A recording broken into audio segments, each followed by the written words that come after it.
Ahoy!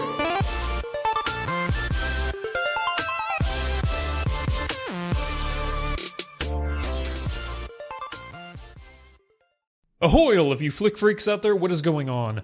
My name is Andrew, and we are here with another film review. The film that we're going to be reviewing today is Concussion. The film stars Will Smith, Alec Baldwin, Albert Brooks, Gugu Mbatha-Raw, and Adewale Akinwumi-Agbaje. It's directed and written by Peter Landesman, who wrote the script for the 2007 film Trade, which starred Kevin Kline. This is based on the true story of Dr. Bennett Omalu, a pathologist in Pittsburgh who back in 2002 was the first person to discover a link between professional football players dying at an early age because of repetitive blows to the head. After he published his findings, he was targeted by the NFL and made out to be a fraud. The film is about a man who fights for what he knows is right, even at the expense of his reputation, his friend's reputation, and his own well-being. When the film starts, I was surprised that as I was watching, I totally forgot that it was Will Smith on screen. His performance was in the highest levels of what he has done in his career. He totally immersed himself within this role, and a lot of people might say that they think his best performance was in Pursuit of Happiness. I would normally agree, but after this movie, I have to say that his best performance of his career is now Concussion. So the first 1/5 of the film is a setup to what the rest of the movie will be about. And the beginning was really well done and had me wanting to see more. But as time went on, the film failed to deliver on what I wanted as far as character development, story arcs, and even the editing and camera work were actually below average. There would be scenes where a character would be talking and the camera would cut off their face right below the nose. Also, every time someone was talking to another person in the film, it is most likely going to be an over-the-shoulder shot.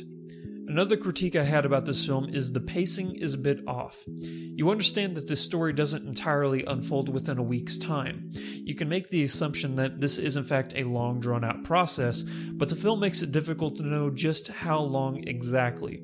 There are moments in the film you can sort of judge a time-lapse by what is happening to a character, but I feel it could have been done a little bit better.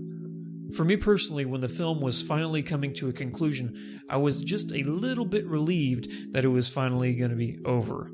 Not because the story itself is bad, the true story of what happened is actually fascinating, but a combination of mediocre acting from everybody else besides Will Smith, terrible editing, and just this pacing being a little bit off made me want this movie to be over. The only reason I'm going to rank this film as high as it is because Will Smith's performance is that good. This movie is totally being drugged by his performance.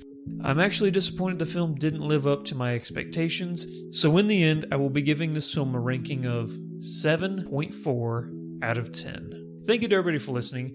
If you wouldn't mind, hit the subscribe button, and if you check up in the top right corner, you're going to see a little card icon.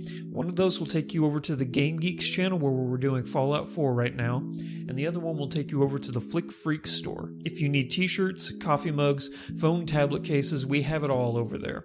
We have a Patreon campaign where every dollar put in that campaign will get put directly back into this channel to make it better, because we are all going to make this channel better together.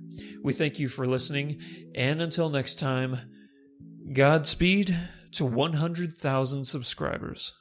Great, because a former decorated member of the United States Marine Corps needs your support. No. And his name is John C.